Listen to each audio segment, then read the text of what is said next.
Channel Shrimati ನವೀನ Kannada logs. ಇವತ್ತು ಸಂಕ್ರಾಂತಿ ಹಬ್ಬಕ್ಕೆ preparation ಮಾಡಲಿಕ್ಕೆ ಅಂದ್ಬಿಟ್ಟು ಬೆಲ್ಲನ ಒಣಗ್ಲಿಕ್ಕೆ ಇಡೋಣ ಅಂತ ತಗೊಂಡು ಹೋಗ್ತಾ ಇದ್ದೀನಿ. ಇದನ್ನ ಒಣಗ್ಲಿಕ್ಕೆ ಇಟ್ಟು ಬರ್ತೀನಿ. ಅಷ್ಟೊತ್ತಿಗೆ ಇವತ್ತಿನ ಬೆಳಗಿನ ಪೂಜೆ ಏನು ಅಂತ ನೋಡ್ಕೊಂಡು ಬನ್ನಿ. ಇದನ್ನ ಹೀಗೆ ಬಿಸಿಲಿಗೆ ಇಡಬೇಡಿ. ಬಿಸಿಲಿಗೆ ಇಡುವಾಗ ಸ್ವಲ್ಪ ಈ ರೀತಿ ಮುರಿದು ಇಟ್ಟರೆ ನಿಮಗೆ ಬೆಲ್ಲ ಕಟ್ ಮಾಡಲಿಕ್ಕೆ ಈಸಿ ಆಗುತ್ತೆ. ಇದೊಂದು ಟಿಪ್ಸ್ ನಿಮಗೆ. ಇಲ್ಲಾಂದರೆ ಅದು ಒದ್ದೆಯಾಗಿ ಕೈಗೆಲ್ಲ ಅಂಟ್ತಾ ಇರುತ್ತೆ. ನಾನು ಇದನ್ನು ಫುಲ್ಲು ಈ ಥರ ಪೀಸ್ ಮಾಡಿ ಆಮೇಲೆ ಬಿಸಿಲಿಗೆ ಇಡ್ತೀನಿ. ಈ ರೀತಿ ಎಲ್ಲ ಪೀಸ್ಗಳು ಮಾಡಿಬಿಟ್ಟು ಬಿಸಿಲಿಗೆ ಇಡಿ, ಆಯಿತಾ. ಇವಾಗ ಇದನ್ನು ತೊಗೊಂಡೋಗಿ ಚೆನ್ನಾಗಿ ಬಿಸಿಲೈತೆ, ಇವತ್ತು ಬಿಸಿಲಿಗೆ ಇಟ್ಟು ಬರ್ತೀನಿ. ಆಮೇಲೆ ಕಟ್ ಮಾಡೋಣ. ಇದಾದಮೇಲೆ ಕೊಬ್ಬರಿ ಕಟ್ ಮಾಡೋಣ, ಮತ್ತು ಧನುರ್ಮಾಸದ ಪೂಜೆ ಬಗ್ಗೆ ಎಲ್ಲ ಮಾತಾಡೋಣ. ಸದ್ಯಕ್ಕೆ ಪೂಜೆ ಹೇಗಾಗಿದೆ ಇವತ್ತು ಅಂತ ನೋಡ್ಕೊಂಡು ಬನ್ನಿ, ಆಮೇಲೆ ಸಿಗ್ತೀನಿ. ಇದು ಸಂಕಷ್ಟಿ ಇತ್ತಲ್ಲ, ಅವತ್ತು ಸಂಜೆ ಪೂಜೆ. ಈ ವಿಡಿಯೋ ಕ್ಲಿಪ್ಪಿಂಗ್ ಲಾಸ್ಟ್ ವಿಡಿಯೋದಲ್ಲಿ ಮಿಸ್ ಆಗಿತ್ತು, ಅದಕ್ಕೆ ಹಾಕಿದ್ದೀನಿ. ಸಂಜೆ ಕೂಡ ದೀಪ ಹಚ್ಚಿ ಪೂಜೆ ಮಾಡಿದ್ದೆ. ಅಂದರೆ ಅವತ್ತು ಇಡೀ ದಿನ ದೀಪ ಉರಿತಾ ಇರುತ್ತೆ. 2 ದೀಪ ಅಂತೂ ಕಂಪಲ್ಸರಿ ಉರಿಯುತ್ತೆ. ಮತ್ತು ನಾನು ನೈವೇದ್ಯಕ್ಕೆ ಹಾಲಿಟ್ಟಿದ್ದೆ. ನಿಮಗೆ ಗೊತ್ತಾಗುತ್ತೆ ಮುಂದೆ ಹೋಗ್ತಾ. ನಾನು ಬರೀ ಹಾಲಿಟ್ಟು ಪೂಜೆ ಮಾಡಿದ್ದೇನಕ್ಕೆ ಅಂತ ಗೊತ್ತಾಗ್ತದೆ. ಅದಕ್ಕೆ ಲಾಸ್ಟ್ ವಿಡಿಯೋದಲ್ಲಿ ಇದು ವಿಡಿಯೋ ಕ್ಲಿಪ್ ಹೋಗಿತ್ತಲ್ಲ, ಅದಕ್ಕೆ ಹಾಕಿದ್ದೀನಿ. ನಿಮಗೂ ಅಷ್ಟೇ, ಏನು ಮಾಡಲಿಕ್ಕಾಗಲಿಲ್ಲ ಅಂದಾಗ 1 ಗ್ಲಾಸ್ ಹಾಲನ್ನ ನೈವೇದ್ಯಕ್ಕಿಟ್ಟು ಪೂಜೆ ಮಾಡಿ. ಇದಾದಮೇಲೆ ಇದು ನೆಕ್ಸ್ಟ್ ಡೇ ನಾನು ಧನುರ್ಮಾಸದ ಪೂಜೆ ಮಾಡೋದ್ನಲ್ಲ, ಆ ವಿಡಿಯೋ. ನಾನು ಗಣೇಶನ ಫೋಟೋ ಮತ್ತು ನಿನ್ನೆ ದಿನ ಏನೇನು ಅಲಂಕಾರ ಎಲ್ಲ ಮಾಡಿದೆ ಅವೆಲ್ಲ ತೆಗೆದು ಮತ್ತು ದೇವ್ರ ಮನೆಯೆಲ್ಲ ನೀಟಾಗಿ ಒರೆಸ್ಕೊಂಡು ಬೆಳಗಿನ ಪೂಜೆನ ಮುಗಿಸಿದ್ದೀನಿ. 2 ದೀಪ, ಅದ್ರ ಜೊತೆಗೆ 1 ತುಪ್ಪದ ದೀಪ, ಇಷ್ಟನ್ನು ಹಚ್ಚಿ ಹೊಸ್ಲಿಗೆ ತುಳಸಿ ಕಟ್ಟೆಗೆಲ್ಲ ದೀಪ ಹಚ್ಚಿ ಇಟ್ಟು ಪೂಜೆ ಮಾಡಿ ಎಲ್ಲ ಕಡೆ ನೀಟಾಗಿ ಪೂಜೆ ಆಯಿತು. ಮತ್ತು ತುಳಸಿ ಕಟ್ಟೆ ಹತ್ರ ಪ್ರತಿದಿನ ಒಂದು ಪುಟ್ಟ ರಂಗೋಲಿ ಹಾಕ್ತಾಯಿದ್ದೆ. ಅದು ಒಂಥರ ತುಂಬ ಖುಷಿ ಇತ್ತು. ಇದೆಲ್ಲ ಮಾಡಿ ನಾನು ದೇವಸ್ಥಾನಕ್ಕೆ ಹೊರಟೆ. ದೇವಸ್ಥಾನಕ್ಕೆ ಹೋಗುವಾಗ ಫೋನ್ನೇ ಮರ್ತೋಗ್ತಾಯಿದ್ದೆ. ಅದಕ್ಕೆ ದೀಪ್ತಿ ಕೇಳ್ತಾಯಿದ್ಲು, ಫೋನ್ ಬೇಡವಾ ಅಮ್ಮ ನಿಮಗೆ ಅಂದ್ಕೊಂಡು. ಇವತ್ತು ನಾನು ಒಬ್ಬಳೇ ಹೋಗ್ತಾಯಿದ್ದೆ. ಅದಕ್ಕೆ ನಾನು ಸ್ವಲ್ಪನೇ ವೀಡಿಯೋ ಮಾಡಿದ್ದೀನಿ. ನೋಡಿ ದೇವಸ್ಥಾನದ ಮುಂದೆ ಎಷ್ಟು ಚೆನ್ನಾಗಿ ರಂಗೋಲಿ ಹಾಕಿದ್ರು. ಅಂದರೆ ದಿನ ಈ ರೀತಿ ಒಂದೊಂದು ರಂಗೋಲಿ ಹಾಕ್ತಿರ್ತಾರೆ. ನನಗಂತೂ ನೋಡ್ಲಿಕ್ಕೆ ಭಾಳ ಇಷ್ಟ ಅನ್ನಿಸ್ತಾ ಇತ್ತು. ಇನ್ನು ದೇವಸ್ಥಾನಕ್ಕೆ ಹೋದಾಗ ಸ್ವಲ್ಪ ಲೇಟ್ ಆಗಿತ್ತು ಇವತ್ತು, ಅದಕ್ಕೆ ಲೈಟಿಂಗ್ಸ್ ಎಲ್ಲ ಆಫ್ ಆಗಿದೆ.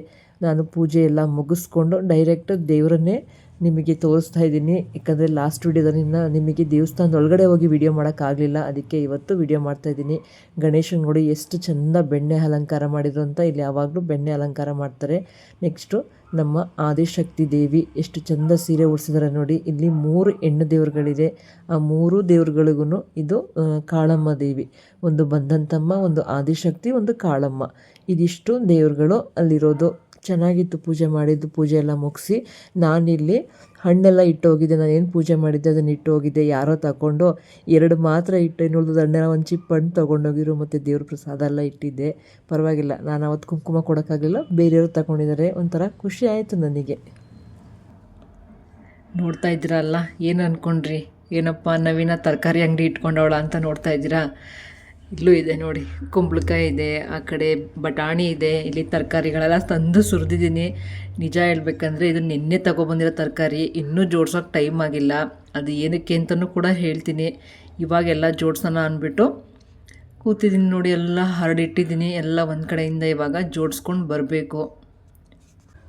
ನೋಡಿದ್ರಲ್ಲ ತರಕಾರಿ ಅಂಗಡಿ ಹೇಗನ್ನಿಸ್ತು? ಸಿಕ್ಕಾಟೆ ಹರಡಿದ್ದೀನಿ. ಎಲ್ಲ ಎತ್ತಿಡ್ತೀನಿ. ಇನ್ನು ಇವತ್ತು ಬೆಳಗಿನ ತಿಂಡಿ ಪುಳಿಯೋಗರೆ ಮತ್ತು ಮೊಸರನ್ನ ಮಾಡಿದೆ. ನೀರು ದೋಸೆಗೆ ಹಿಟ್ಟು ರುಬ್ಲಿಕ್ಕೆ ಅಂತ ಅಕ್ಕಿ ನೆನೆಸಿದ್ದೆ, ಆದರೆ ರುಬ್ಬಕ್ಕಾಗಲಿಲ್ಲ, ಟೈಮ್ ಆಗಿಬಿಡ್ತು. ಬೆಳಿಗ್ಗೆ ಧನುರ್ಮಾಸದ ಪೂಜೆ ಎಲ್ಲ ಇದ್ದರೆ 2 ಐಟಮ್ ಮಾಡೋದಿರ್ತಲ್ಲ, ಈ ದೋಸೆ, ಪಲ್ಯ, ಗೊಜ್ಜುಗಳು ಈ ಥರ ಮಾಡುವಾಗ ಸ್ವಲ್ಪ ಕಷ್ಟ. ಇಡ್ಲಿ, ಪೂರಿ ಇವೇನು ಮಾಡೋಕ್ಕೆ ಕಷ್ಟ. ರೈಸ್ ಐಟಮ್ ಆದರೆ ಆರಾಮಾಗಿ ಮಾಡಿಬಿಡ್ಬೋದು. ಇವತ್ತಿನ ಐಡಿಯಾನೇ ಬೇರೆ. ಆಮೇಲೆ ದೀಪ್ತಿ ಅಮ್ಮ ಪುಳಿಯೋಗರೆ ಮಾಡಿಕೊಟ್ಬಿಡಿ, ಟೈಮ್ ಆಗುತ್ತೆ ಅಂದು. ಅವಳಿಗೂ ಎಕ್ಸಾಮ್ ಇತ್ತು, ದೀಕ್ಷನ್ಗೂ ಇಂಟರ್ನಲ್ಸ್ ನಡೀತಾ ಇದೆ. ಅದಕ್ಕೋಸ್ಕರ ಸಿಂಪಲ್ಲಾಗೇ ಮಾಡಿಕೊಂಡೆ. ಇನ್ನು ರಾತ್ರಿಗೆ ನೀರು ದೋಸೆ ಮಾಡೋಣ ಅಂದ್ಬಿಟ್ಟು ಹಿಟ್ಟು ಬಿಟ್ಟಿದ್ದೀನಿ. ಬನ್ನಿ ತೋರಿಸ್ತೀನಿ. ರಾತ್ರಿಗೆ ದೋಸೆ ಮಾಡ್ಕೊಳ್ಳೋಣ ಅಂದ್ಬಿಟ್ಟು ಹಿಟ್ಟು ಬಿಟ್ಟಿದ್ದೀನಿ. ಸದ್ಯಕ್ಕೆ ಇಷ್ಟ ಆಗಿದೆ. ಇವತ್ತು ಪುಳಿಯೋಗರೆ ಮಾಡಿದ್ದೆ, ಬಟ್ ಪುಳಿಯೋಗರೆ ಖಾಲಿ ಆಯಿತು. ಸ್ವಲ್ಪ ಮೊಸರನ್ನ ಹಂಗೆ ಇದೆ, ತಿನ್ನಬೇಕು. ಮೊಸರನ್ನ ಮಧ್ಯಾಹ್ನಕ್ಕಾಗುತ್ತೆ ಅಂತ ಇಟ್ಕೊಂಡಿದ್ದೀನಿ. ಇದಿಷ್ಟು ನನ್ನ ತಿಂಡಿಯ ಕತೆ. ನೋಡಿದ್ರಲ್ಲ ನನ್ನ ತಿಂಡಿ ಕತೆನ ಇವತ್ತು. ಇನ್ನು ನೆಕ್ಸ್ಟು ತರಕಾರಿ ಎಲ್ಲ ಜೋಡಿಸ್ಬೇಕು. ಅದಾದಮೇಲೆ ಇನ್ನೂ ಒಂದು ಕೆಲಸ ಇದೆ, ಬಾಕಿ ಇದೆ, ತೋರಿಸ್ತೀನಿ ಬನ್ನಿ. ಇಲ್ಲಿ ಸಂಕ್ರಾಂತಿ ಶಾಪಿಂಗ್ ಆಗಿದೆ. ಆವಾಗಲೇ ನೋಡಿದ್ರಿ ಬೆಲ್ಲ ಎಲ್ಲ ಚಿಕ್ಕದಾಗಿ ಪೀಸ್ ಮಾಡಿಬಿಟ್ಟು ಒಣಗ್ಲಿಕ್ಕೆ ಹಾಕಿದ್ದೀನಿ. ಆಮೇಲೆ ಸಣ್ಣಗೆ ಕಟ್ ಮಾಡ್ಕೊಳ್ಳೋಣ ಅಂದ್ಬಿಟ್ಟು ಸುಮಾರಾಗಿ ಮುರಿದು ಹಾಕಿದ್ದೀನಿ, ಬಿಸಿಲಲ್ಲಿ ಒಣಗ್ತಾ ಇರಲಿ ಅಂತ. ಅದಾದಮೇಲೆ ಕೊಬ್ಬರಿ ಇಷ್ಟು ಕೊಬ್ಬರಿ ತೊಗೊಂಡಿದ್ದೀನಿ. ನಮ್ಮ ಮನೇಲೇ ತೋಟ ಎಲ್ಲ ಐತೆ ಅಂದ್ರೂ ನಮಗೆ ಕೊಬ್ಬರಿ ಇಲ್ಲ. ಹೋದ ವರ್ಷದಿಂದನೂ ಅಷ್ಟೇ ಶಾಪಲ್ಲಿ ತೊಗೊಂಬರೋದು ಯೂಸ್ ಮಾಡೋದು. ಇಷ್ಟು ತೊಗೊಬಂದಿದ್ದೀನಿ ಸಾಕು ಅಂದ್ಬಿಟ್ಟು 1/2 kg ತೊಗೊಬಂದೆ. ಅದಾದಮೇಲೆ ಒಂದು 1/4 kg ಬಿಳಿ ಎಳ್ಳು. ಈ ಥರ ಎಳ್ಳು ತಗೊಳ್ಳಿ, ಇದು ಪಾಲಿಶ್ಡ್ ಆಗಿರುತ್ತೆ ನೋಡಿ, ವೈಟ್ ಕಲರ್ ಇರ್ತದಲ್ಲ, ಆ ಎಳ್ಳು ತೊಗೊಂಡ್ರೆ ಹುರಿದಾಗ ಕಹಿ ಬರುತ್ತೆ. ಇದು ಪಾಲಿಶ್ಡ್ ಇರೋಲ್ಲ, ಅದಕ್ಕೋಸ್ಕರ ನಾನು ಇದನ್ನೇ ತೊಗೊಳ್ಳೋದು. ಹೊರಗಡೆ ನಾನು ಎಳ್ಳು ತರಬೇಕು ಅಂದರೆ ನಮ್ಮಮ್ಮ ಬಿಳಿ ಎಳ್ಳು ಮಾಡಿದ್ರೆ ಮನೇಲೇ ಮಾಡಿದ್ರೆ ಕೊಟ್ಟು ಕಳಿಸ್ತದೆ. ಇಲ್ಲ ಅಂದರೆ ಅಂಗಡೀಲಿ ತೊಗೊಂಡ್ರೆ ನಾನು ಇದೇ ಥರ ತೊಗೊಳ್ಳೋದು. ನೀವು ಅದೇ ಥರ ತೊಗೊಳ್ಳಿ, ಚೆನ್ನಾಗಿರುತ್ತೆ ಇದು. ಅದಾದಮೇಲೆ ಒಂದು 1/4 kg ಕಡಲೆ ತೊಗೊಬಂದಿದ್ದೀನಿ. ಇರಲಿ ಉಳ್ಕೊಂಡ್ರೆ ಮನೆಗೂ ಆಗುತ್ತೆ ಅಂತ. ಇದು ನೋಡಿ ಜಸ್ಟ್ 10 ರೂಪಾಯಿ ತಂದಿದ್ದೀನಿ ಅಷ್ಟೇ. ಯೂಶ್ವಲಿ ಹೇಳ್ತಾರೆ ಕಲರ್ ಹಾಕಿರೋದೆಲ್ಲ ತಿನ್ನಬಾರ್ದು ಅಂತ. ನಮ್ಮನೇಲಿ ಯಾರೂ ತಿನ್ನಲ್ಲ, ನಾವು ಮನೇಲಿ ಯೂಸ್ ಮಾಡೋದಕ್ಕೆ ಪ್ಲೇನಾಗೆ ಯೂಸ್ ಮಾಡೋದು. ಇದು ನಮ್ಮ ಮನೆಯವರು ಒಂದು ಸ್ವಲ್ಪ ತಿಂತಾರೆ, ಅವರಿಗೆ ಮತ್ತು ಪೂಜೆಗೆಲ್ಲ ಇಡ್ತೀನಲ್ಲ ಅದಕ್ಕೊಂದು ಸ್ವಲ್ಪ ಬೇಕು ಅಂತ ಇಷ್ಟು ತಂದಿದ್ದೀನಿ. ಇದೊಂದು ತೊಗೊಂಡಿದ್ದೀನಿ. ಇದಿಷ್ಟು ನನ್ನ ಸಂಕ್ರಾಂತಿ ಹಬ್ಬದ ಏನು ಹೇಳ್ತೀರಿ ಶಾಪಿಂಗ್. ಇದು ಇಷ್ಟೇ ನಾನು ಮಾಡ್ತಾಯಿರೋದು. ನೋಡಿದ್ರಲ್ಲ ಎಷ್ಟು ಪುಟ್ಟ ಶಾಪಿಂಗ್ ಮಾಡಿದ್ದೀನಿ ಅಂತ. ಕೊಬ್ಬರಿನ ದುಡ್ಡು ಕೊಟ್ಟು ತೊಗೋಬೇಕು ಅಂದರೆ ಎಷ್ಟು ಕಷ್ಟ ಆಗುತ್ತಾ. 380 ರೂಪಾಯಿ kg ಹೇಳಿದ್ರು. ಅರ್ಧ kg ತೊಗೊಬಂದಿದ್ದೀನಿ ಸಾಕು ಅಂದ್ಬಿಟ್ಟು. ನಮ್ಮನೆ ದೀಪ್ತಿ ತಿನ್ನಲ್ಲ, ಮತ್ತು ಈ ವರ್ಷದಿಂದ ಹೊರಗಡೆ ತೊಗೊಂಡೋಗಿ ಯಾರೂ ಎಳ್ಳು ಬೀರಕ್ಕೆ ಹೋಗಲ್ಲ. ಮಕ್ಕಳು ಇಬ್ರಿಗೂ ಎಕ್ಸಾಮ್ಸ್ ನಡೀತೈತೆ, ಇಬ್ಬರು ಎಕ್ಸಾಮಲ್ಲಿ ಬ್ಯುಸಿ. ಆಮೇಲೆ ದೊಡ್ಡವರಾಗಿದ್ದಾರೆ, ಅವ್ರು ಇನ್ನೇನು ಹೆಚ್ಚು ಹೊರಗಡೆ ಹೋಗಿ ಎಳ್ಳು ಕೊಡೋದು ಎಳ್ಳು ಬೀರೋದು ಅವೆಲ್ಲ ಮಾಡೋಕ್ಕೆ ಹೋಗಲ್ಲ. ಇಲ್ಲಿ ಫ್ರೆಂಡ್ಸ್ಗಳ ಮನೆಯೆಲ್ಲ ಬೇರೆ ಬೇರೆ ಏರಿಯಾ, ನಮಗೆ ಗೊತ್ತಾಗಲ್ಲ. ಸ್ಕೂಲಲ್ಲಿ ಕೊಟ್ಟರೆ ಒಂದು 4-5 ತೊಗೊಂಡೋಗ್ತಾಳೆ ಅಷ್ಟೇ, ಇಬ್ಬರು ಅಷ್ಟೇ. ಇನ್ನು ಇದು ಮನೇಲಿ ಮಾಡೋದಂತೂ ತಿನ್ನಲಿಕ್ಕೆ ಮಾಡೋದು, ಅಂದರೆ ಅವರೇ ನಮ್ಮನೇಲೇ ತಿನ್ನಲಿಕ್ಕೆ. ಹೊರಗಡೆ ಕೊಡೋದಾದರೆ ರೆಡಿ ತಂದು ಕೊಟ್ಬಿಡ್ತಾರೆ ಒಂದೊಂದ್ಸಲ. ಬಟ್ ಇದನ್ನು ಅವರೇ ತಿನ್ನೋದಕ್ಕೆ ಮನೇಲೇ ನಾನು ಕಟ್ ಮಾಡಿದ್ದೇನೆ ಇಡೋದು. ಮಾಡಬೇಡ ಅಂತ ಹೇಳ್ತಾರೆ, ಆದರೂ ಹಬ್ಬ ಅಲ್ವಾ ಮಾಡಬೇಕು. ಅವ್ರು ಚಿಕ್ಕವರಿದ್ದಾಗ ಸಿಕ್ಕಾಬಟ್ಟೆ ಮಾಡ್ತಿದ್ದೆ, ತುಂಬ ಜನದ ಮನೆಗೆ ಕೊಡ್ತಾಯಿದ್ರು. ಬಟ್ ಇವಾಗೆಲ್ಲ ಕಮ್ಮಿ ಆಯಿತು, ಮಕ್ಕಳು ದೊಡ್ಡವರಾಯ್ತು, ಹಂಗೇನೆ ಅವ್ರಿಗೂ ಇಂಟ್ರೆಸ್ಟ್ ಸ್ವಲ್ಪ ಕಡಿಮೆ ಆಗ್ತಾ ಹೋಗುತ್ತೆ.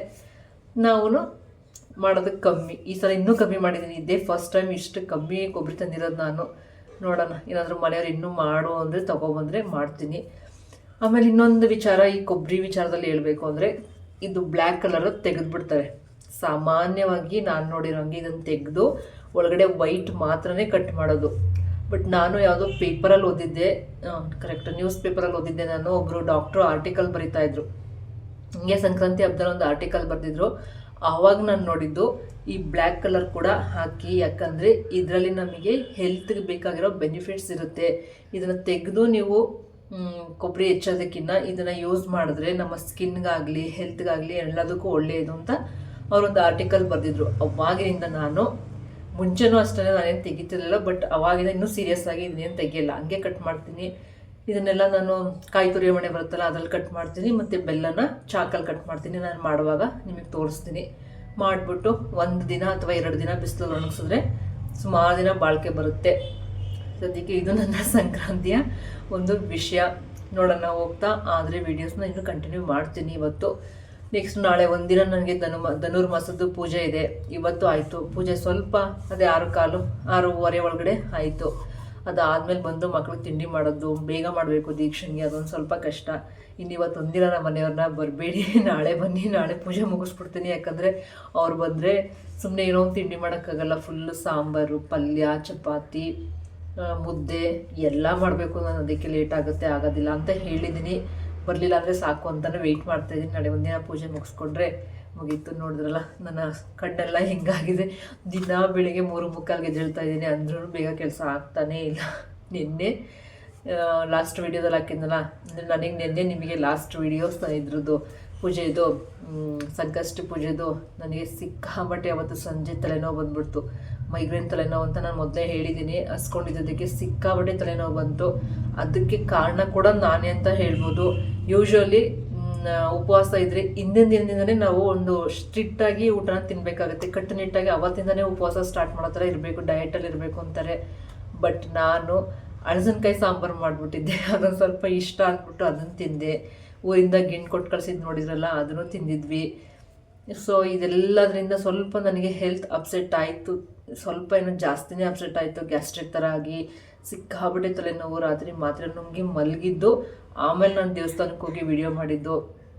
ನಿಜ ಹೇಳ್ತೀನಿ, ಉಪವಾಸ ಏನಾದರೂ ಮಾಡೋರಿದ್ರೆ ಹಿಂದಿನ ದಿನವೇ ಸ್ವಲ್ಪ ಮೊಸರನ್ನ ಆ ಥರ ಏನಾದರೂ ಊಟ ತಗೊಳ್ಳೋದಕ್ಕೆ ಶುರು ಮಾಡಿ. ನಾನು ನೆಕ್ಸ್ಟ್ ಟೈಮಿಂದ ಉಪವಾಸ ಮಾಡಬೇಕು ಅಂದರೆ ಹಿಂದಿನ ದಿನದಿಂದಲೇ ನಾನು ಸ್ವಲ್ಪ ಸ್ಟ್ರಿಕ್ಟಾಗಿರಬೇಕು ಅಂತ ಡಿಸೈಡ್ ಮಾಡಿದ್ದೀನಿ. ಯಾಕಂದರೆ ನೀನು ಸಿಕ್ಕಾಬಟ್ಟೆ ತಲೆನೋವು ಅನುಭವಿಸ್ಬಿಟ್ಟು ಆಗ್ತಾನೆ ಇರಲಿಲ್ಲ. ನಾನು ಯಾಕೆ ಹಸ್ಕೊಂಡಿದ್ದೆ ಅನ್ನೋಂಗೆ ಆಗ್ಬಿಡ್ತು ನನಗೆ. ಇವತ್ತಿಗೂ ಅಷ್ಟೇ ತಲೆನೋಯ್ತೈತೆ. ಅಂದರೆ ನಿದ್ದೆನೂ ಕಮ್ಮಿ ಆಯಿತು, ಕೆಲಸನೂ ಜಾಸ್ತಿ ಆಯಿತು, ಉಪವಾಸ ಇದ್ದೆ, ಇದೆಲ್ಲ ಆಗಿ ಸಖತ್ತು ಫುಲ್ ಟಯರ್ಡ್ ಆಗೋಗ್ಬಿಟ್ಟಿದ್ದೀನಿ. ಹಂಗೆ ಅನ್ನಿಸ್ತೈತೆ ನನಗೆ. ಇದಿಷ್ಟು ನನ್ನ ಉಪವಾಸದ ಕತೆ. ನಾನು ಮಾಡಿರೋ ಮಿಸ್ಟೇಕ್ಸ್ನ ದಯವಿಟ್ಟು ನೀವು ಮಾಡೋಕ್ಕೆ ಹೋಗಬೇಡಿ. ಹೆಲ್ತ್ ಅಪ್ಸೆಟ್, ನಂತರ ಹೆಲ್ತ್ ಅಪ್ಸೆಟ್ ಆಗೋರು ಅಂದರೆ ಮೈಗ್ರೇನ್ ತಲೆನೋವು ಬರೋರು ಸ್ವಲ್ಪ ಎಚ್ಚರಿಕೆಯಿಂದ ಇರಿ. ಉಪವಾಸ ಮಾಡುವಾಗಲೆಲ್ಲ ನೀರು ಕುಡೀರಿ, ಮತ್ತು ಕಾಫಿ ಟೀ ಕುಡಿಯೋರು ಕುಡೀರಿ. ನಾನು ಲಾಸ್ಟ್ ಟೈಮು ಕಾಫಿ ಮತ್ತು ಟೀ ಎರಡೂ ಕುಡ್ದಿದ್ದೆ. ನನಗೆ ಅದು ಒಂದು ಆರಾಮ್ ಅನ್ನಿಸ್ತು ಅನ್ಕೋತೀನಿ. ಈ ಸಲ ಏನೂ ಬೇಡ ಅಂದ್ಕೊಂಡಿದ್ದು ದೊಡ್ಡ ತಪ್ಪಾಯ್ತೇನೋ. ಒಂಚೂರು ಕುಡಿದ್ರು ಆಗ್ತಿತ್ತು. ಅದೊಂದು ಮೈಂಡ್ ಸೆಟ್ ಇರುತ್ತಲ್ವ, ನಾವು ಇದೇ ಥರ ಇರಬೇಕು ಅನ್ನೋದು. ಅದಕ್ಕೆ ಸ್ವಲ್ಪ ಪ್ರಾಬ್ಲಮ್ ಆಯ್ತಾ ಅಂದ್ಕೊಂಡೆ. ನೋಡೋಣ ನೆಕ್ಸ್ಟ್ ಟೈಮ್ ಮಾಡುವಾಗ ಕಾಫಿ ಟೀ ಅಂತೂ ಕುಡಿಬೇಕು. ಮಕ್ಕಳನ್ನು ನೋಡ್ಕೊಳಕ್ಕಾಗಲಿಲ್ಲ ಸರಿಯಾಗಿ, ಎಕ್ಸಾಮ್ ಟೈಮ್ ಅವ್ರಿಗೆ ಸರಿಯಾಗಿ ಏನು ಮಾಡ್ಕೊಳಕ್ಕಾಗಲಿಲ್ಲ. ಸಖತ್ ಬೇಜಾರಾಗ್ಬಿಡ್ತು ನಿನ್ನೆ ದಿನ. ಅದಕ್ಕೆ ಹೇಳ್ತಾ ಇದ್ದೀನಿ, ನಾನು ಮಾಡಿರೋ ಮಿಸ್ಟೇಕ್ನ ಉಪವಾಸದ ಟೈಮಲ್ಲಿ ನೀವು ಮಾಡಬೇಡಿ. ಇನ್ನು ನೆಕ್ಸ್ಟ್ ತರಕಾರಿ ಎಲ್ಲ ಎತ್ತಿಟ್ಟು ಕೊಬ್ಬರಿ ಬೆಲ್ಲ ಎಲ್ಲ ಹೆಚ್ಚಿ ಆಮೇಲೆ ನಿಮಗೆ ಸಿಗ್ತೀನಿ ಆಯಿತಾ. ಇನ್ನು ನಾಳೆ ಒಂದಿನ ಪೂಜೆ ಇರುತ್ತೆ. ಓಕೆ, ಇಷ್ಟು ಸಿಂಪಲ್ಲಾಗಿ ನಾನು ಇನ್ಮೇಲೆ ವೀಡಿಯೋಸ್ನ ಮಾಡಬೇಕು ಅಂದ್ಕೊಂಡಿದ್ದೀನಿ. ಮಕ್ಕಳಿಗೆಲ್ಲ ಎಕ್ಸಾಮ್ಸ್ ಇರೋದ್ರಿಂದ ಸ್ವಲ್ಪ ಸಿಂಪಲ್ಲಾಗೇ ವೀಡಿಯೋಸ್ ಇರುತ್ತೆ. ನೋಡ್ತಾ ಹೋಗಿ, ಹಾಗೆ ಸಪೋರ್ಟ್ ಮಾಡ್ತಾ ಹೋಗಿ ಅಂತ ಕೇಳ್ಕೊಳ್ತೀನಿ. ನಿಮಗೆ ಏನು ಮಾಡ್ತಾ ಇದ್ದೀರಮ್ಮ? ಮಿಲ್ಕ್ ಶೇಕ್ ಮಾಡ್ತಾ ಇದ್ದೀನಿ ಮಗ, ನಿನಗೋಸ್ಕರ. Dry fruits milkshake. ಬಾಳೆಹಣ್ಣು ಹಾಕ್ಲಾ? ಹಾಲು ಹಾಕಿದ್ದೀನಿ ಸದ್ಯಕ್ಕೆ. ಬಾಳೆಹಣ್ಣು ಬೇಕಾ? ಬೇಡ. ಬಾಳೆಹಣ್ಣು ತೆಗೆದಿಟ್ಟಿದ್ದೀನಿ. ಪಚ್ಚ ಬಾಳೆಹಣ್ಣು ಹಾಕ್ಲಾ ಬೇಡವಾ? ನಂಗೆ ಬೇಡ, ನೀವು ಹಾಕ್ಕೊಳ್ಳಿ. ದೀಪ್ತಿಗೆ ಹಾಕ್ಕೊಡ್ತೀನಿ. ಅದಕ್ಕೆ ಸ್ವಲ್ಪ ಬೆಲ್ಲ ಹಾಕ್ತಾ ಇದ್ದೀನಿ, ಸ್ವೀಟ್ ಇರಲಿ ಅಂತ. ಬೆಳಿಗ್ಗೆ ಕೊಡಬೇಕಾಗಿತ್ತು, ಬೆಳಿಗ್ಗೆ ಸ್ವಲ್ಪ ಇಬ್ರಿಗೂ ಹೆಲ್ತ್ ಅಪ್ಸೆಟ್ ಇದ್ದಿದ್ದರಿಂದ ಕೊಟ್ಟಿಲ್ಲ. ಅದಕ್ಕೆ ಇವಾಗ ಕುಡಿದ್ಬಿಟ್ಟು ಕ್ಲಾಸ್ಗೆ ಹೋಗು ಅಂತ ಕೊಡ್ತಾ ಇದ್ದೀನಿ. ಇದ್ರ ರೆಸಿಪಿನ ವಿಡಿಯೋ ಮಾಡ್ತೀನಿ ನೆಕ್ಸ್ಟು, ವೆಯ್ಟ್ ಮಾಡ್ತಾ ಇರಿ. ಇವಾಗ ಕುಡಿದು ದೀಕ್ಷಾ ಹೇಳ್ತಾಳೆ ಹೆಂಗೈತೆ ಅಂದ್ಬಿಟ್ಟು. ಇವಾಗ ಅವ್ಳಿಗೆ ಬೇಗ ಕೊಟ್ಟು ಅವಳನ್ನ ಕಾಲೇಜಿಗೆ ಕಳಿಸ್ಬೇಕು. ಕಾಲೇಜಲ್ಲಿ ಕ್ಲಾಸ್, ಅವರು ಕ್ಲಾಸ್ಗೆ ಹೋಗ್ತಾರೆ ಇವಾಗ 1 hour ಅಲ್ಲಿಗೆ. ಒಂಚೂರು ಇದನ್ನು ಗ್ರೈಂಡ್ ಮಾಡಿಬಿಡೋಣ. ಬೆಲ್ಲ ಹಾಕಿದ್ದೀನಲ್ವಾ? ಓ, ಬೆಲ್ಲ ಹೆಂಗೆ ಕಾಣ್ತೈತೆ? ಚಾಕ್ಲೇಟ್ ಸಿರಪ್ ಹಾಕ್ತಾರಲ್ಲ, ಕಾಣಿಸ್ತೀವಿ.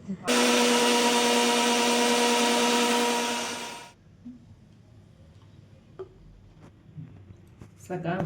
ಸಾಕು ಸಾಕು. ಇದು ನನಗೆ, ಅಲ್ಲಿ ದೀಕ್ಷನಿಗೆ. ಹೆಂಗೈತಪ್ಪ ಸ್ವೀಟು? ಹಾಂ, ಸರಿಯಾಗೈತಾ? ಬೇಕಿದ್ರೆ ಬೆಲ್ಲ ಹಾಕೋಬೋದು, ಹಾಗೆ ಕುಡಿಬೋದು. ಬೇಕು ಅಂದರೆ ನಾನು ಸ್ವಲ್ಪ ಆ್ಯಡ್ ಮಾಡ್ತೀನಿ ಅಷ್ಟೆ. ಆರ್ಗ್ಯಾನಿಕ್ ಬೆಳಗ್ಗೆ ಟೈಮ್ ಕುಡಿಯೋಕ್ಕೆ ಚೆನ್ನಾಗಿರುತ್ತೆ. ಬಟ್ ಇವತ್ತಿಬ್ರಿಗೂ ಹೆಲ್ತ್ ಅಪ್ಸೆಟ್ ಇರೋದ್ರಿಂದ ಕೊಡಲಿಲ್ಲ. ಇದರ ರೆಸಿಪಿ ತೋರಿಸ್ಬೋದಲ್ವಾ? ಡೆಫಿನೆಟ್ಲಿ ಕುಡೀರಿ. ಕುಡಿದ್ರೆ ಏನು ಬರುತ್ತೆ? ಎನರ್ಜಿ ಬರುತ್ತೆ. ಕುಡ್ಕೊ ಆಯ್ತು, ಆರಾಮಾಗಿ ಕುಡಿ. ಕ್ಲಾಸ್ಗೆ ಹೋಗು. ಆಮೇಲೆ ನಾನು ವೀಡಿಯೋನ ಕಂಟಿನ್ಯೂ ಮಾಡ್ಕೋತೀನಿ. ನಾನು ಆಮೇಲೆ ಕುಡಿತೀನಿ. ಅದಕ್ಕೆ ಬಾಳೆಹಣ್ಣು ಬೇಕು ಅಂದರೆ ದೀಪ್ತಿಗೆ ಹಾಕ್ಕೊಟ್ಬಿಟ್ಟು ಅವ್ಳಿಗೊಂದು ಗ್ಲಾಸ್ ಕೊಟ್ಬಿಟ್ಟು ನಾನೊಂದು ಗ್ಲಾಸ್ ಕುಡಿತೀನಿ ಆಯಿತಾ? ಓಕೆ, ನೋಡಿ ಎಂದಿನಂತೆ ಸಂಜೆ ಪೂಜೆ. ಧನುರ್ಮಾಸ ಇರೋದ್ರಿಂದ ಹೊಸ್ಲಿಗೆ ದೀಪ ಹಚ್ತೀನಿ ಅಷ್ಟೇ. ಇವಾಗ ದೇವ್ರ ಮನೇಲಿ ದೀಪ ಹಚ್ಚಿದ್ದೀನಿ. ಬನ್ನಿ ಹೊಸ್ಲ ಹತ್ರ ಮತ್ತು ತುಳಸಿ ಕಟ್ಟೆ ಹತ್ರ ಹೋಗಿ ನೋಡ್ಕೊಂಬರುವ. ಇಲ್ಲೂ ಕೂಡ ಹಚ್ಚಿದ್ದೀನಿ. ಧನುರ್ಮಾಸ ಅಂತ ಅಷ್ಟನ್ನೇ ಹಚ್ಚೋದು, ಇಲ್ಲಾಂದರೆ ಬೇರೆ ಟೈಮಲ್ಲೆಲ್ಲ ಹಚ್ಲಿಕ್ಕೆ ಹೋಗಲ್ಲ. ತುಳಸಿ ಗಿಡದ ಹತ್ರ ಕೂಡ ದೀಪ ಹಚ್ಚಿದ್ವಿ. ಲೈಟ್ ಹಾಕಿಲ್ಲ, ಯಾಕಂದರೆ ಹೊರಗಡೆ ಎಲ್ಲ ಹೋದರೆ ಕಾಣಿಸುತ್ತೆ ಅಂದ್ಬಿಟ್ಟು ಹಾಗೇ ವಿಡಿಯೋ ಮಾಡ್ಕೋತಾ ಇದ್ದೀನಿ. ಇದಿಷ್ಟು ನನ್ನ ಸಂಜೆಯ ಪೂಜೆ. ರಾತ್ರಿ ಊಟಕ್ಕೆ ನಾನಿಲ್ಲಿ ಮೂಲಂಗಿ ಸೊಪ್ಪಿನ ಪಲ್ಯ ಮಾಡಿದ್ದೆ. ಅದಕ್ಕೋಸ್ಕರ ಮೂಲಂಗಿ ಸೊಪ್ಪನ್ನ ತೊಳೆದು ನೀಟಾಗಿ ಹೆಚ್ಚಿ ಇಟ್ಕೊಂಡಿದ್ದೀನಿ ನೀರು ಸೋರಲಿ ಅಂತ. ಅದ್ರ ಜೊತೆಗೆ ಕುಂಬಳಕಾಯಿ ತಂದಿದ್ನಲ್ಲ, ಅದ್ರ ಪಲ್ಯ ಕೂಡ ಮಾಡಿದೆ. 2 ಇರಲಿ ನೀರು ದೋಸೆಗೆ ಅಂದ್ಬಿಟ್ಟು ಮಾಡಿದ್ದೆ. ಇಲ್ಲಿ ಕುಂಬಳಕಾಯಿ ಪಲ್ಯ ಮಾಡಲಿಕ್ಕೆ ಬಾಣಲಿನ ಬಿಸಿಗಿಟ್ಟು ಅದಕ್ಕೆ ಸ್ವಲ್ಪ ಎಣ್ಣೆ ಹಾಕಿದ್ದೀನಿ. ಎಣ್ಣೆ ಕಾದ ಮೇಲೆ ಇದಕ್ಕೆ ಸಾಸಿವೆ ಹಾಕಿವ್ರಂತೆ. ಸೊಪ್ಪು ತೊಳಿತಾ ಇರ್ತಾರಲ್ಲ ಅವಾಗ ಸ್ವಲ್ಪ ಚೆಂದ ಉಪ್ಪು ಹಾಕಿ ತೊಳ್ಕೊಳ್ಳಿ. ಸೊಪ್ಪನ್ನ ಸ್ವಲ್ಪ ಎಳೆದೇ ತೊಗೊಳ್ಳಿ, ಅವಾಗ ಚೆನ್ನಾಗಿರುತ್ತೆ. ಇನ್ನು ಸಾಸಿವೆ ಸಿಡಿದ ಮೇಲೆ ಕಡಲೆಬೇಳೆ ಹಾಕೋತಾ ಇದ್ದೀನಿ. ಸ್ವಲ್ಪ ಕಡಲೆಬೇಳೆ ಹಾಕ್ಕೊಂಡು ಚೆನ್ನಾಗಿ ಫ್ರೈ ಮಾಡ್ಕೊಳ್ಳಿ.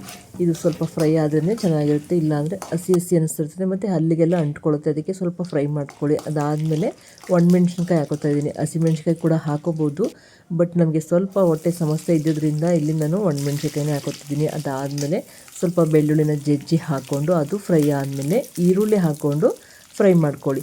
ಈರುಳ್ಳಿ ಸ್ವಲ್ಪ ಫ್ರೈ ಆಗಲಿ. ಈರುಳ್ಳಿ ಸ್ವಲ್ಪ ಫ್ರೈ ಆದಮೇಲೆ ಇದಕ್ಕೆ ನಾವು ಏನು ತೊಳೆದು ಹೆಚ್ಚಿ ಇಟ್ಕೊಂಡಿದ್ವಿ ಸೊಪ್ಪು, ಅದನ್ನು ಆ್ಯಡ್ ಮಾಡ್ಕೊಳ್ಳೋಣ.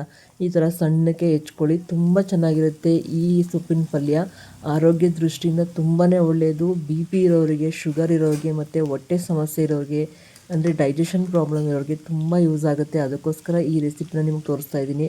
ಆಲ್ರೆಡಿ ತರಕಾರಿ ತಂದಾಗ ನೀವು ನೋಡಿದ್ರಿ, ನಾನು ಮೂಲಂಗಿ ತಗೊಬಂದಿದ್ದೆ. ಆ ರೀತಿ ಮೂಲಂಗಿ ಎಳೆದಾಗಿರಬೇಕು. ಆ ಥರ ಎಳೆದಿರೋಂಥ ಮೂಲಂಗಿ ಸೊಪ್ಪನ್ನ ಯೂಸ್ ಮಾಡಿ. ಮೂಲಂಗಿ ಬಲ್ತಿದ್ರೆ ಆ ಸೊಪ್ಪು ಅಷ್ಟು ಚೆನ್ನಾಗಿರಲ್ಲ. ಇದಂತೂ ತುಂಬಾ ಚೆನ್ನಾಗಿತ್ತು, ಅದಕ್ಕೋಸ್ಕರ ಮಾಡ್ತಿದ್ದೀನಿ. ಈ ರೀತಿ ನೀಟಾಗಿ ಫ್ರೈ ಮಾಡಿ ಸ್ವಲ್ಪ ಹೊತ್ತು ಮುಚ್ಚಳ ಮುಚ್ಚಿ ಬೇಯಿಸ್ಕೊಳ್ಳಿ. ಸೊಪ್ಪು ಮೊದಲು ಎಷ್ಟಿತ್ತಲ್ವ, ಈಗ ಎಷ್ಟು ಕಮ್ಮಿ ಆಗಿದೆ ನೋಡಿ. ಸ್ವಲ್ಪ ಕ್ವಾಂಟಿಟಿ ಅದು ಬೇಯ್ತಾ ಕಮ್ಮಿ ಆಗುತ್ತೆ. ನೀಟಾಗಿ ಅವಾಗ ತಿರುಗಿಸ್ತಾ ಮುಚ್ಚಳ ತೆಗೆದು ತಿರುಗಿಸ್ಕೊಂಡು ಅದನ್ನು ಬೇಯಿಸ್ಕೊಳ್ಳಿ. ಆವಾಗ ಸಾಫ್ಟಾಗಿ ಬೇಯುತ್ತೆ. ಒಂದು 10 ನಿಮಿಷ ಆದ್ರೂ ಟೈಮ್ ತೊಗೊಳ್ತದೆ. ಕಮ್ಮಿ ಊರಿನಲ್ಲಿ ಒಂದು 10 ನಿಮಿಷ ಬೇಯಿಸ್ಕೊಳ್ಳಿ ಅಷ್ಟೇ. ಈ ರೀತಿ ಬೆಂದ ಮೇಲೆ ಸ್ವಲ್ಪ ಉಪ್ಪು ಹಾಕ್ಕೊಳ್ಳಿ. ಸೊಪ್ಪಿನಲ್ಲಿ ಆಲ್ರೆಡಿ ಉಪ್ಪಿನಂಶ ಇರೋದ್ರಿಂದ ಉಪ್ಪನ್ನ ನೋಡಿ ಹಾಕ್ಕೊಳ್ಳಿ. ಬೇಕು ಅಂದರೆ ಆಮೇಲೆ ಹಾಕೋಬೋದು. ಈ ರೀತಿ ಉಪ್ಪು ಹಾಕಿ ಮಿಕ್ಸ್ ಮಾಡಿ ಇನ್ನು ಸ್ವಲ್ಪ ಹೊತ್ತು ಮುಚ್ಚಳ ಮುಚ್ಚಿ ಬೇಯಿಸ್ಕೊಳ್ಳಿ. ಸ್ವಲ್ಪ ಹೊತ್ತು ಮುಚ್ಚಳ ಮುಚ್ಚಿ ಬೇಯಿಸಿದ್ಮೇಲೆ ಇದಕ್ಕೆ ನಾವು ಲಾಸ್ಟಿಗೆ ಕಾಯಿ ತುರಿ ಹಾಕೋಬೇಕು. ಒಂದು 2-3 ಸ್ಪೂನ್ ಜಾಸ್ತಿನೇ ಹಾಕ್ಕೊಳ್ಳಿ. ಕಾಯಿ ತುರಿ ಜಾಸ್ತಿ ಇದ್ರೇ ತುಂಬ ಟೇಸ್ಟ್ ಇರುತ್ತೆ. ಅದಕ್ಕೋಸ್ಕರ ನಾನು ಸ್ವಲ್ಪ ಕಾಯಿ ತುರಿ ಹಾಕ್ಕೊಂಡು ಮತ್ತೆ ಸ್ವಲ್ಪ ಮುಚ್ಚಳ ಮುಚ್ಚಿ ಬೇಯಿಸ್ತಾ ಇದ್ದೀನಿ. ಏನಕ್ಕೆ ಅಂದರೆ ಕಾಯಿ ತುರಿನ ನಾನು ಫ್ರಿಜ್ಜಲ್ಲಿ ಇಟ್ಟಿದ್ದೆ, ಅದಕ್ಕೋಸ್ಕರ ಸ್ವಲ್ಪ ಬೇಯಿಸೋಣ. ನೀವು ಫ್ರೆಶ್ ಕಾಯಿ ತುರಿನೇ ಆದರೆ 1-2 ಸಲ ತಿರುಗಿಬಿಟ್ಟು ಆಫ್ ಮಾಡ್ಕೋಬೋದು. ಈಗ ನೋಡಿದ್ರಲ್ಲ, ನಾನು ಸ್ವಲ್ಪ ಮುಚ್ಚಳ ಮುಚ್ಚಿ ಬೇಯಿಸಿದೆ. ಇದಾದಮೇಲೆ ನಮ್ಮ ಮೂಲಂಗಿ ಸೊಪ್ಪಿನ ಪಲ್ಯ ರೆಡಿ ಆಯಿತು. ಈಗ ಟೇಸ್ಟ್ ನೋಡೋ ಸಮಯ, ಬನ್ನಿ. ಸಾಕು ನೋಡಿ, ಇವಾಗ ನಮ್ಮ ದೀಕ್ಷಾ ಟೇಸ್ಟ್ ಮಾಡಿ ಹೇಳ್ತಾಳೆ. ಏನು ಪಲ್ಯ ಹೇಳಿದ್ದು? ಮೂಲಂಗಿ ಸೊಪ್ಪಿನ ಪಲ್ಯ. ಏನಕ್ಕೆ ಒಳ್ಳೇದು ಹೇಳಿದ್ದು? ಹೊಟ್ಟೆಗೆ ಡೈಜೆಸ್ಟ್ ಆಗಿ, BP-ಗೆ, ಶುಗರಿಗೆ, ಮತ್ತು ನೀನು ಹೇಳ್ದಲ್ಲ ಅದೇ ಥರ ಡೈಜೆಷನ್ಗೆ ಎಲ್ಲದಕ್ಕೂ ತುಂಬ ಒಳ್ಳೆಯದು. ನಮ್ಮಿಬ್ರಿಗೂ ಸ್ವಲ್ಪ ಡೈಜೆಷನ್ ಪ್ರಾಬ್ಲಮ್ ಆಗಿತ್ತಲ್ವ ಹಲಸಿನಕಾಯಿ ಸಾಂಬಾರು ತಿಂದು, ಅದಕ್ಕೆ. ಆದರೆ ಇದು ಅಷ್ಟೊಂದು ಒಳ್ಳೆಯದಲ್ಲ, ಆದರೂ ಹಾಕ್ತೀನಿ. ಓಕೆನಾ? ಇವಾಗ ಟೇಸ್ಟ್ ಮಾಡಿ ನಮ್ಮ ವ್ಯೂವರ್ಸ್ಗೆ ಹೇಳ್ಬೇಕು ನೀನು. ದೋಸೆ ನೋಡಿ ಎಷ್ಟು ಒಳ್ಳೆ ರೀತಿ ಎಷ್ಟು ಚೆನ್ನಾಗಿ ಬಂದಿದಲ್ವಾ ಒಳ್ಳೆ ಕಲರಲ್ಲಿ. ಇವಾಗ ಟೇಸ್ಟ್ ಮಾಡ್ತೀಯಾ? ಈಗ ನಮ್ಮ ದೀಕ್ಷಾರವರು ಟೇಸ್ಟ್ ಮಾಡುವ ಸಮಯ. ಆನೆಸ್ಟ್ ರಿವ್ಯೂ ಕೊಡಿ. ಇದು ಮೂಲಂಗಿ ಸೊಪ್ಪಲ್ಲೇ ನಾನು ಬೇರೆ ಥರ ಮಾಡ್ತೀನಿ. ಇದೇ ಬೇರೆ ಥರ ಮಾಡಿದ್ದೀನಿ ಇವತ್ತು. ಹೆಂಗೈತೆ ಟೇಸ್ಟ್ ಮಾಡಿ ನಿಧಾನಕ್ಕೆ ಸವಿರಿ, ಆಯಿತಾ? Take your own time.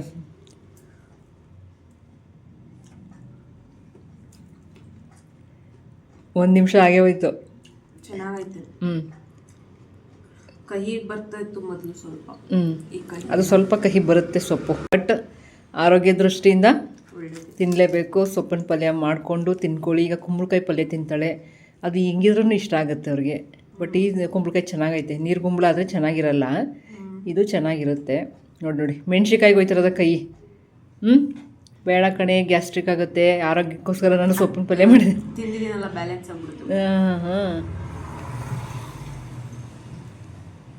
Super. ಅದು ಸೂಪರ್. ಓಕೆ, ನೋಡಿದ್ರಲ್ಲ, ಸೊಪ್ಪಿನ ಪಲ್ಯ ಚೆನ್ನಾಗಿರುತ್ತೆ. ತಿನ್ನಿ. ಬಾಯಿ ರುಚಿ ಜೊತೆಗೆ ಆರೋಗ್ಯಕ್ಕೂ ತುಂಬ ಒಳ್ಳೆಯದು. ಕರುಳಿನ ಆರೋಗ್ಯಕ್ಕೆ ಸಿಕ್ಕಾಬಟ್ಟೆ ಒಳ್ಳೆಯದು ಅಂತ ನಾನು ಅದ್ರ ಬಗ್ಗೆ ಓದಿದ್ದೀನಿ ಕೂಡ ಆರ್ಟಿಕಲ್ಲು. ಮತ್ತು ಸೊಪ್ಪು ತಂದಾಗ ನಾನು ಸುಮಾರು ಸತಿ ಸೋಂಬೇರಿತನ ಮಾಡಿಬಿಟ್ಟಿದ್ದೀನಿ. ಈಗ ಅದ್ರ ಬೆನಿಫಿಟ್ಸ್ ಎಲ್ಲ ಗೊತ್ತಾದ ಮೇಲೆ ನಾನು ಯಾವುದೇ ಸೋಂಬೇರಿತನ ಮಾಡದೆ ಸೊಪ್ಪನ್ನ ಕ್ಲೀನ್ ಮಾಡಿಕೊಂಡು ತೊಳೆದು ಹೆಚ್ಚಿ ಮಾಡಬೇಕು ಅಂತ ಇವತ್ತು ಮಾಡಿದ್ದೀನಿ. ಇನ್ನೂ 1 ರೀತಿ ಅಥವಾ 2 ರೀತಿ ಮಾಡ್ಲಿಕ್ಕೆ ನನಗೆ ಬರುತ್ತೆ. ಖಂಡಿತ ಮಾಡಿ ತೋರಿಸ್ತೀನಿ ರೆಸಿಪಿನ ನಿಮಗೆ. ಈಗ ಸದ್ಯಕ್ಕೆ ಈ ರೆಸಿಪಿ ತೋರಿಸಿದ್ದೀನಲ್ವಾ, ಸಿಂಪಲಾಗಿ 2 ನಿಮಿಷದಲ್ಲಿ ಆಗೋಗುತ್ತೆ. ಸೊಪ್ಪೊಂದು ರೆಡಿ ಇದ್ದರೆ 2 ನಿಮಿಷದಲ್ಲಿ ಪಲ್ಯ ಆಗುತ್ತೆ. ಮಾಡ್ಕೊಳ್ಳಿ. ಮತ್ತು ಬೇಯಿಸುವಾಗ ಸ್ವಲ್ಪ ಜಾಸ್ತಿ ಬೇಯಿಸಿ, ಯಾಕಂದರೆ ಸ್ವಲ್ಪ ಗಟ್ಟಿ ಇರೋದ್ರಿಂದ ನಾರು ಥರ ಆಗುತ್ತೆ. ಸ್ವಲ್ಪ ಜಾಸ್ತಿ ಬೇಯಿಸ್ಕೊಳ್ಳಿ ಅಷ್ಟೇ.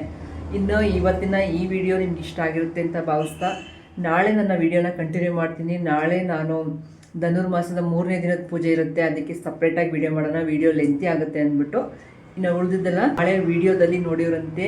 ಇನ್ನು ಈ ವಿಡಿಯೋನ ಇವತ್ತು ಇಲ್ಲಿಗೆ ಎಂಡ್ ಮಾಡ್ತಾ ಇದ್ದೀನಿ. ವಿಡಿಯೋ ಇಷ್ಟ ಆದರೆ ಪ್ಲೀಸ್ ಲೈಕ್, ಶೇರ್, ಕಮೆಂಟ್ ಮರಿಬೇಡಿ. ಹಾಗೆ ನನ್ನ ಚಾನಲ್ನ ಸಬ್ಸ್ಕ್ರೈಬ್ ಮಾಡ್ಕೊಂಡು ನೋಡಿ ಅಂತ ಕೇಳ್ಕೊತಾ, ನನ್ನ ಮತ್ತು ದೀಕ್ಷನ್ ಕಡೆಯಿಂದ ಏನು ಹೇಳ್ಬೇಕು ಹೇಳೋ ದೀಕ್ಷಾ?